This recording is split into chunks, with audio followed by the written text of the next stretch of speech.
वही जो bill pass हुआ है वो मिनिस्टर हमारा कम्युनिटी से है।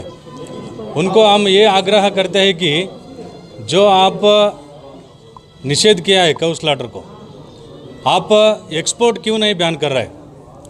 आप जो बिल पास किया है तो पहला कौन सा बिल लाना चाहिए? एक्सपोर्ट बैन करने का बिल लेके आना चाहिए था आपको। अगर वो एक्सपोर्ट करने का बिल आप लेके नहीं आया विधानसभा में, जो इस देश का जो खाना है, आप कौन होता है डिसाइड करने वाला? ये तो संविधान में सभी को अधिकार दिया हुआ है। वो अभिव्यक्ति स्वतंत्र करके बोलते हैं। एक आदमी का अभिव्यक्ति स्वतंत्र डिसाइड करने वाले आप कौन लोग होते हैं? इसलिए हम बोल रहे हैं आप ये बैन किया है तो भी, और इसके साथ आपको क्या करना है? एक्सपोर्ट भी बैन करना है। तब एक्सपोर्ट बैन किया तो तब हम समझते हैं आपको उसके ऊपर बहुत चिंता है करके। आप एक्सपोर्ट बैन नहीं किया है, यहाँ पे आके आप जो लोग क्या खाना है क्या नहीं खाना है आप लोग डिसाइड करने का अधिकार नहीं है करके हम इस माध्यम से बोलते हैं। मकसद ये है कि इस देश का मूल निवासी को सभी को ऑलरेडी इस देश में बहुत बड़ा एक अतंत्र पैदा हो गया है। आज किसान बहुत बड़ा आंदोलन कर रहा है, आज मजदूर बहुत बड़ा आंदोलन कर रहा है, आज इस देश में किसान के ऊपर अत्याचार हो रहा है, इस देश का मजदूर के ऊपर अत्याचार हो रहा है, इस देश के माँ बहन के ऊपर अत्याचार हो रहा है। पूरा देश कानून का सभी बिगड़ गया है। इसलिए कानून बिगड़ गया है। इस देश में इस पार्टी को और इन लोगों को अधिकार में रहना कोई हक नहीं है। इसके अदानी अंबानी है, इनका गुलाम तो आप पहले ही बन गए। उसके साथ किसानों को भी और मजदूरों को भी आप गुलाम बनाना चाहते हैं। हकीकत में जो है इस मुल्क में जितने भी बहुजन लोग हैं वो अदर दैन ब्राह्मण्स, इन सबको जो है अधिकार से दूर रखा गया है। इतना बेहतरीन कॉन्स्टिट्यूशन होने के बावजूद भी आज लोग जो है सड़कों पर हैं, एहतजाज कर रहे हैं, और ऐसे ही लोगों को हुकूमत जो है वो अनवांटेड केसेस में जो है इन्वॉल्व करने का काम भी हुकूमत कर रही है।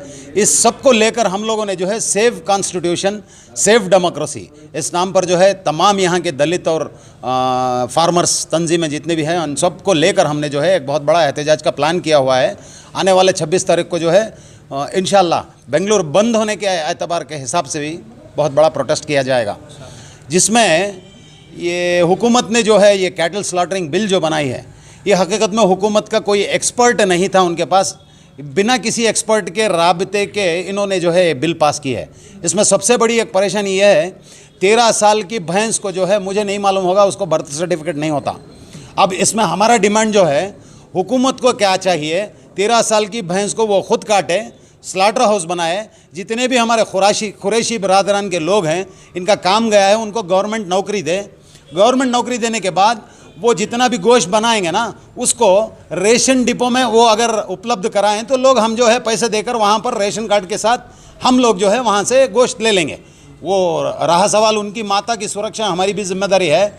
अभी अभी यहाँ ये कचरा जो है रोड पे खाते घूम रही है वो गौ माता, इसके लिए जो है फॉरेनर में एक्सपोर्ट करने के बाद वो वहाँ का आदमी खाता है। तो इसको सबसे बड़ा डिमांड हमारी तरफ से एक है एक्सपोर्ट बैन करना है, दूसरा जो है 13 साल की भैंस का गोश्त हुकूमत को ही हम लोगों को प्राप्त कराना है। तीसरी और सबसे बड़ी चीज़ जो है, काफ़ी सारे मुसलमान और दलित के लोग हैं जिनके पास काम नहीं है, डिग्री है, ऐसे लोगों को गौशाला ओपन करके देना है हुकूमत को। और अदर दैन दिस एक और चीज़ है, बकरे का जो गोश्त है उसमें 50% सब्सिडी गवर्नमेंट को देनी चाहिए।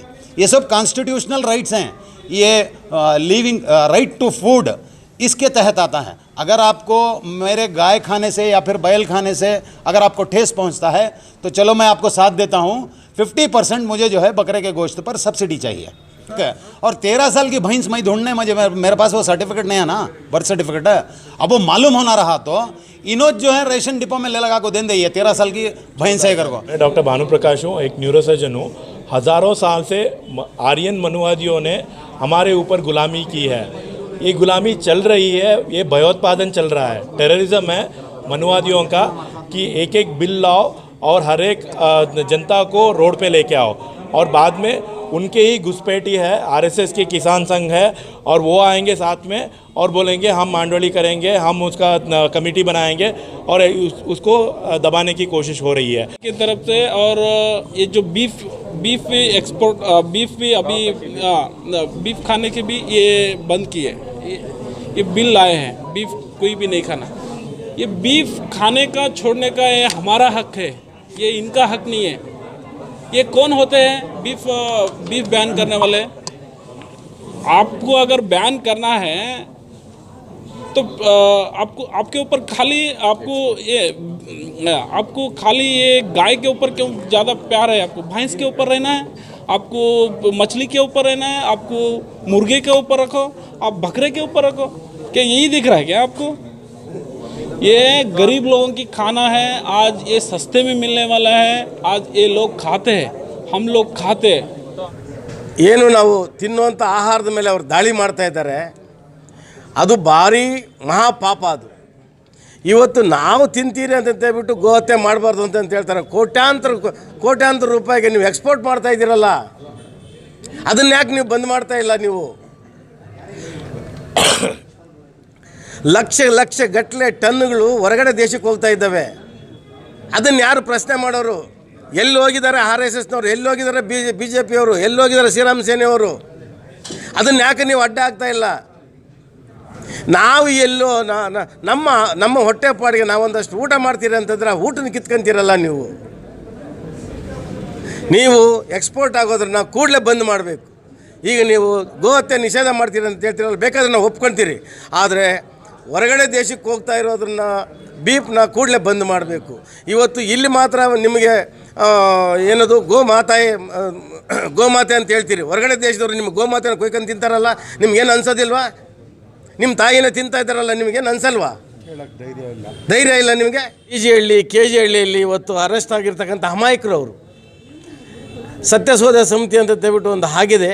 ಆ ಸತ್ಯಶೋಧ ಸಮಿತಿಯಲ್ಲಿ ಒಬ್ಬ ಕಮಿಷನರಿಂದ ಹಿಡಿದು ನಾವೆಲ್ಲರೂ ನಾವೇ ಇಂಟರ್ವ್ಯೂ ಮಾಡಿದ್ದೀರಿ, ನಾವು ಹೋಗಿ ಮಾತನಾಡಿದ್ದೀರಿ. ಆದರೆ ಅವ್ರು ಯಾರೂ ಅದಕ್ಕೆ ಉತ್ತರ ಕೊಡೋಕ್ಕೆ ಮುಂದೆನೇ ಬರಲಿಲ್ಲ. ಕಾರಣ ಏನಪ್ಪ? ಎಲ್ಲೋದು ಆ CC ಕ್ಯಾಮ್ರಾಗಳು. ಈಗ ಸ್ಟೇಷನ್ಗೆ ಬೆಂಕಿ ಹಾಕಿದ್ರು ಅಂತ ಹೇಳ್ತಿರ್ತಾನೆ, ಆ CC ಕ್ಯಾಮ್ರಾಗಳು ಎಲ್ಲೋದು, ಯಾರು ಬೆಂಕಿ ಹಾಕಿದ್ರು ಅನ್ನೋದನ್ನು ನಾವು ಪತ್ತೆ ಮಾಡಬೇಕಾಗಿದೆ. ಒರಿಜಿನಲ್ಲಾಗಿ ನಿಜವಾಗ್ಲೂ ಯಾರು ಅಪರಾಧಿಗಳು ಬೆಂಕಿ ಹಾಕಿದ್ರು ಅಂಥವ್ರನ್ನ ಪತ್ತೆ ಮಾಡಿ ಅಂಥವ್ರನ್ನ ನೀವು ಜೈಲಿಗೆ ಹಾಕಬೇಕು. ಅಮಾಯಕರನ್ನೆಲ್ಲ ತೊಗೊಂಡೋಗಿ ಇವತ್ತು ಜೈಲಲ್ಲಿ ಹಾಕಿ ಸುಮಾರು 800-900 ಜನನ ಇವತ್ತು ಜೈಲಲ್ಲಿ ಕೊಳಿತಾ ಇದ್ದಾರೆ. ಅದೇ ರೀತಿ ಈ ದೇಶದಲ್ಲಿ ಪ್ರಜಾಪ್ರಭುತ್ವ ಈಗಿರಬೇಕು ಅಂತಂತ ಹೇಳಿದಂಥವ್ರನ್ನೂ ನೀವು ಜೈಲಲ್ಲಿ ಹಾಕ್ತೀರಿ ಅಂತಂತಂದರೆ ನಿಮ್ಮ ಮನಸ್ಥಿತಿಗಳು ಯಾವ ರೀತಿ ಇದೆ ಅಂತ ಅನ್ನೋದನ್ನು ನಮ್ಗೆ ಅರ್ಥ ಆಗ್ತಾ ಇದೆ. ಆ ಕಾರಣದಿಂದ ನಾವು ತುಂಬ ದಿವಸ ನಿಮ್ಮನ್ನು ಅಧಿಕಾರ ಮಾಡೋದಕ್ಕೆ ನಾವು ಬಿಡೋದು ಇಲ್ಲ.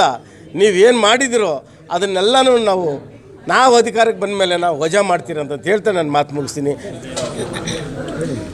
ಎಲ್ರಿಗೂ ಜೈ ಭೀಮ್. ನಾವು ಜನವರಿ 26ರಂದು ಇವತ್ತು ನಾವಿಲ್ಲಿ ಸೇರಿಕೊಂಡಿರೋದು ಮೂಲ ನಿವಾಸಿಗಳ ಮಹಾ ಒಕ್ಕೂಟ ಅಂತ ಮಾಡ್ತಾ ಇರುವಂಥದ್ದು.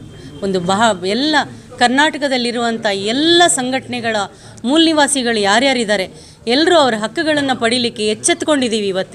ಎಚ್ಚೆತ್ಕೊಂಡು ಹಿಂದೆ ಹಲವು ಒಕ್ಕೂಟಗಳಾಗಿರಬಹುದು, ಆದರೆ ಆ ಒಕ್ಕೂಟಗಳಾಗಿ ಎಷ್ಟೋ ಫೇಲ್ಯೂರ್ಗಳಾಗಿದೆ.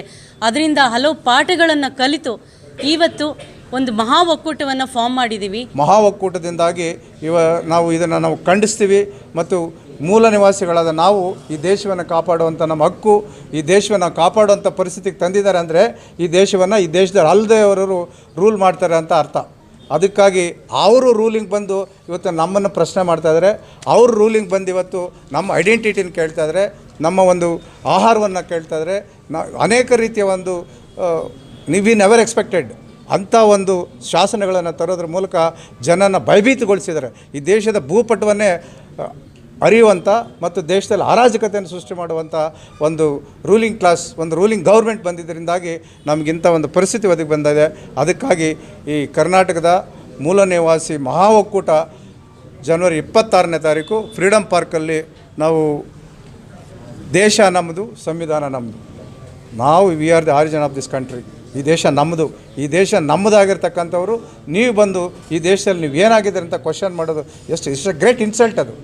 ಅದರಿಂದಾಗಿ ಅದನ್ನು ಖಂಡಿಸಿ ಎಲ್ಲ ಬಹುಸಂಖ್ಯಾತರು ಮೂಲ ನಿವಾಸಿಗಳು ಇವತ್ತು ಈ ಕಾರ್ಯಕ್ರಮವನ್ನು ಹಮ್ಮಿಕೊಂಡಿದ್ದು.